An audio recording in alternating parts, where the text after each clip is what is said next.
I never thought the factory floor would be where I'd find something real. You know, when you're 26 and you've spent the last 3 years working the same shift at the same manufacturing plant in the same small Indiana town, you kind of resign yourself to the routine. Wake up at 5:30, coffee that tastes like motor oil, punch in at 7, spend 8 hours surrounded by the deafening hum of machinery, punch out, go home, sleep, repeat. That was my life.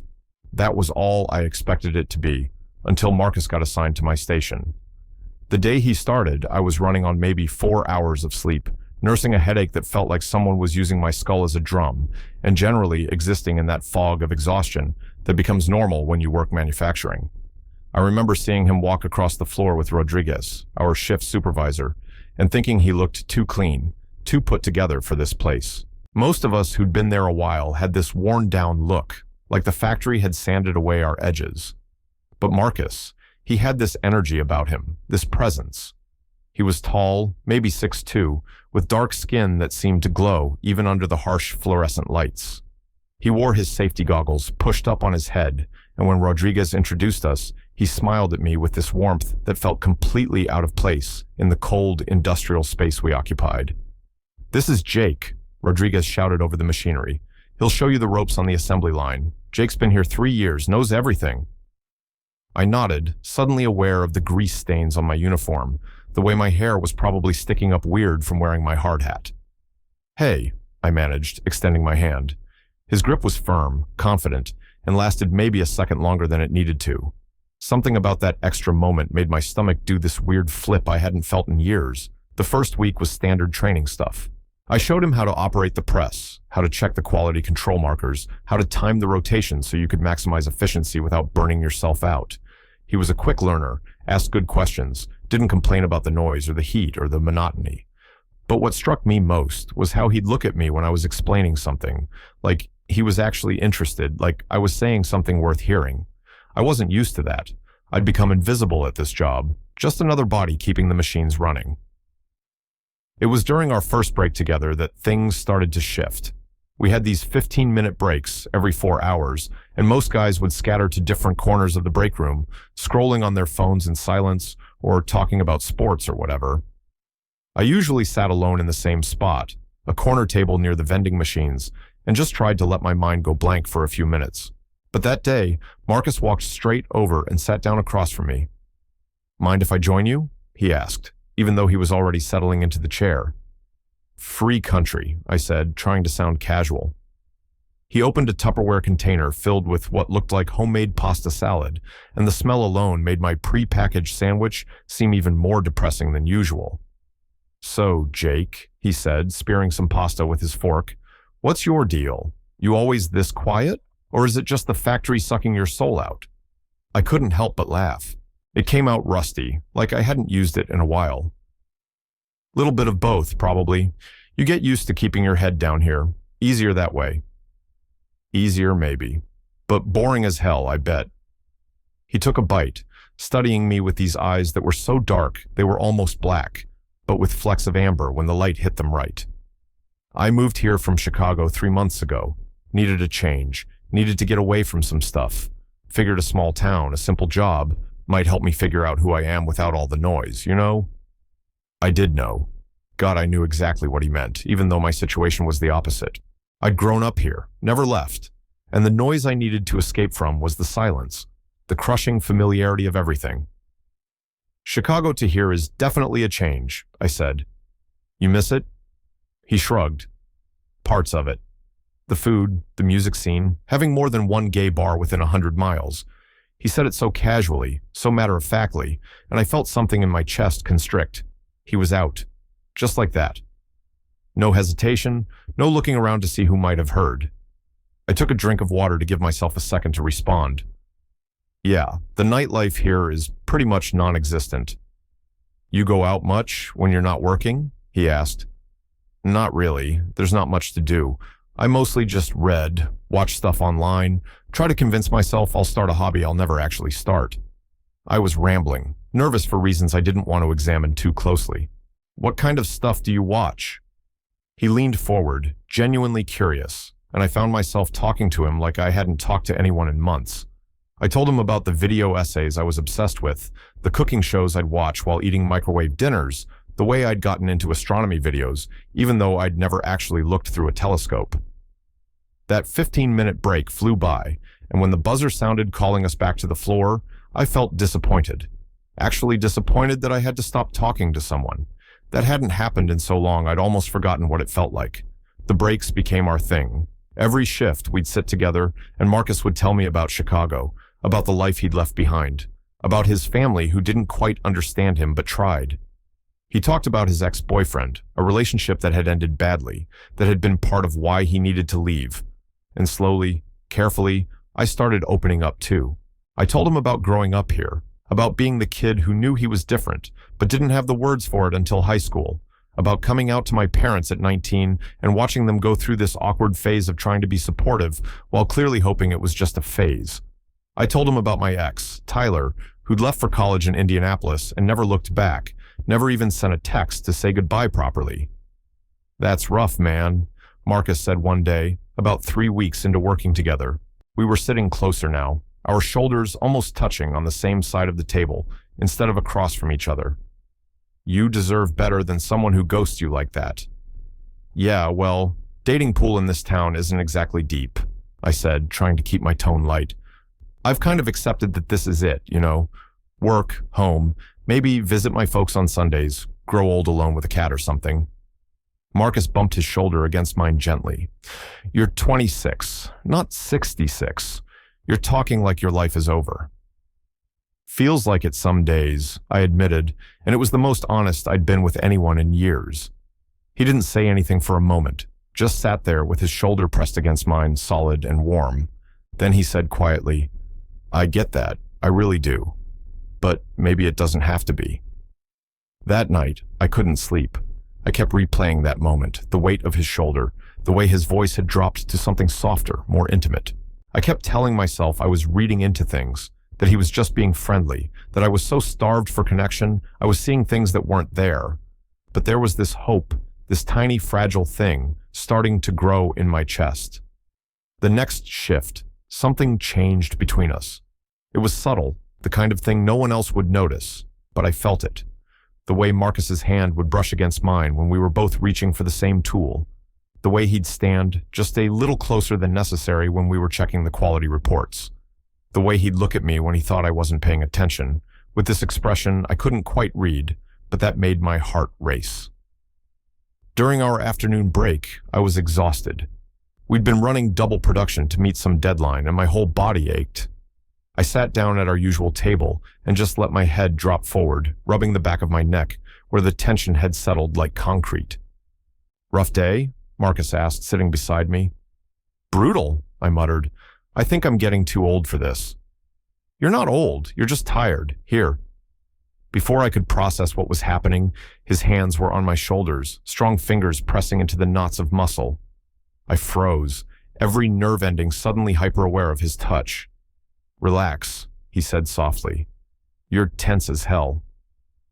I tried to relax, tried to breathe normally, but having him touch me like this, even in this innocent way, was overwhelming. His thumbs worked at a particularly tight spot at the base of my neck, and I couldn't stop the small sound that escaped my throat. "That bad, huh?" he said, and I could hear the smile in his voice. "You have no idea," I managed. He worked on my shoulders for a few more minutes, and I felt myself melting under his touch, all the walls I'd built up crumbling. When he finally stopped, his hands lingered for just a second, and then he said, "Next time it gets that bad, just lean on me, okay? Literally, I don't mind." I turned to look at him, and he was closer than I expected, close enough that I could see the exact pattern of stubble on his jaw, could smell his cologne mixed with the industrial scent of the factory. "Okay," I whispered, not trusting my voice to be any louder. The next break, I was tired again, always tired lately, and I remembered what he'd said. Without letting myself overthink it, I shifted closer and let my head rest against his shoulder. He went still for just a second, and I started to pull away, mortified, but then his arm came around me, solid and sure, pulling me closer. "There you go," he murmured. "That's better, right?" It was better. It was so much better that it scared me. We sat like that for the whole break, not talking, just existing together, and I felt something I hadn't felt in years. Safe, connected. Like maybe I wasn't alone after all. It became our routine.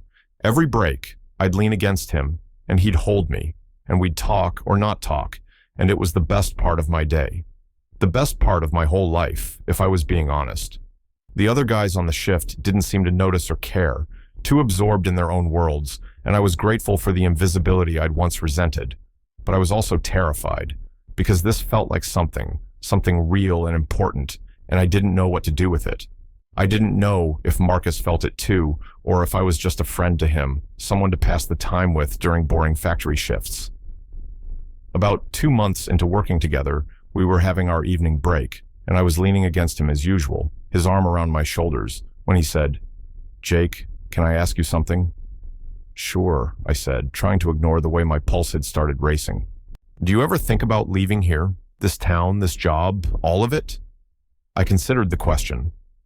"Sometimes, but I don't know where I'd go or what I'd do.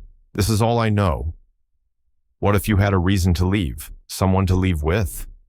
His voice was careful, tentative. I sat up, turning to look at him. "What are you saying?" He met my eyes, and there was vulnerability there, the same fear I felt reflected back at me. "I'm saying that I moved here thinking I needed to be alone, needed to figure myself out in isolation. But then I met you, and I realized that maybe what I actually needed was to find someone worth staying for, or someone worth leaving with." He took a breath.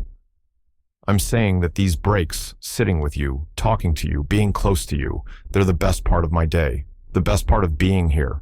And I think maybe you might feel the same way?" My heart was pounding so hard, I could barely hear anything else. "Marcus, I didn't know how to put it into words. All the feelings I'd been pushing down, all the hope I'd been afraid to acknowledge." "You don't have to say anything," he said quickly. "I just needed you to know. I needed to be honest, because I'm tired of pretending this is just friendship when it feels like so much more to me." "It is more," I said, the words tumbling out before I could stop them. "God, Marcus, it's so much more. I've been terrified to even think it because I didn't want to ruin this, didn't want to lose you." His face broke into this smile, brilliant and relieved, and he reached up to cup my cheek with his hand. "You're not going to lose me. I'm right here. I've been right here." We sat there, faces inches apart, the noise of the factory fading into background static, and I felt like I was standing on the edge of something vast and terrifying and wonderful. "What do we do now?" I whispered. "Whatever we want," he said. "We could start with dinner, an actual date, not just break room conversations. I could cook for you, show you I learned something from all those cooking shows you watch." I laughed, feeling lighter than I had in years. "I'd like that. I'd really like that." "Good. Tomorrow night, my place. I'll make something that'll make your microwave dinners seem even more depressing than they already are." He was teasing, but his eyes were soft, full of something that looked a lot like the feeling growing in my own chest. The buzzer sounded, calling us back to work, but neither of us moved immediately.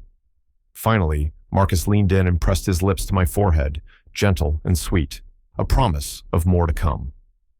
"Back to work," he said, "but tonight we plan. Tomorrow we start something new." That shift was the longest of my life. Every minute dragged, and I kept catching Marcus's eye across the floor, both of us grinning like idiots. When we finally punched out, he walked me to my car, and we stood there in the parking lot under the buzzing lights, neither of us wanting to leave. "Tomorrow," he said, squeezing my hand. "Tomorrow," I agreed.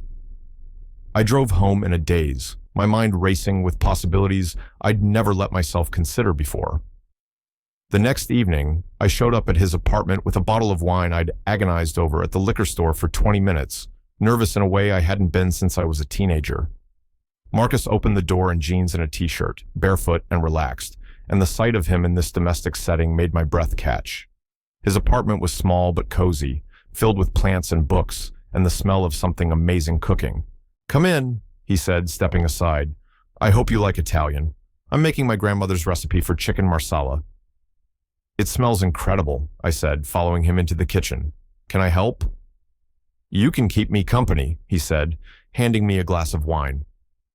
"Tell me something I don't know about you yet." We talked while he cooked, and I told him about my secret love of bad reality TV, about how I'd wanted to be an astronaut when I was a kid, about the novel I'd been writing on and off for 5 years that I'd never shown anyone. He told me about his grandmother who'd raised him, about his dreams of opening a restaurant someday, about how he'd known he was gay since he was 12 and had never once wished he was different. Dinner was perfect, the food delicious, but what I remember most is the way we lingered at the table afterward, talking and laughing until the candles he'd lit had burned down to stubs. When we finally moved to the couch, I felt nervous again, unsure of what came next. Marcus must have sensed it because he said, "We don't have to rush anything. I just want to be close to you, like at work, but without the time limit and the noise." I settled against him, his arm around me like always, but this time there was no factory floor to return to, no buzzer to interrupt us. "This is nice," I said. "This is really nice." "Yeah," he agreed, his fingers tracing patterns on my shoulder. "It really is." We stayed like that for hours, talking occasionally, sometimes just sitting in comfortable silence, and I felt something shift inside me. For the first time in years, I wasn't just going through the motions, wasn't just surviving. I was actually living, actually feeling, actually hoping for something beyond the next shift. When I finally left that night, Marcus walked me to my car again, and this time when we stood under the parking lot lights, he kissed me properly, his hands gentle on my face, and I felt like I was exactly where I was supposed to be. The factory didn't change. We still showed up for our shifts, still worked the same machines, still counted down the minutes until our breaks. But everything else changed. I had something to look forward to now, someone who saw me, really saw me, and chose to stay. During our breaks, I'd still lean on Marcus, his arm still around me, but now there was the knowledge of what waited after our shift ended, of dinners and conversations and kisses that made my whole body feel alive. We haven't figured everything out yet. We're still working factory jobs in a small Indiana town, still navigating what it means to be together in a place that isn't always welcoming. But we're doing it together, and that makes all the difference. Marcus still talks about maybe leaving someday, about chasing bigger dreams, and now when he talks about it, he includes me in those plans. And I'm starting to believe that maybe there's more out there for me than I thought, that maybe my life isn't just this endless routine. I never thought the factory floor would be where I'd find something real, but here we are, and I'm grateful for every break, every moment of leaning on him, every small gesture that led us here.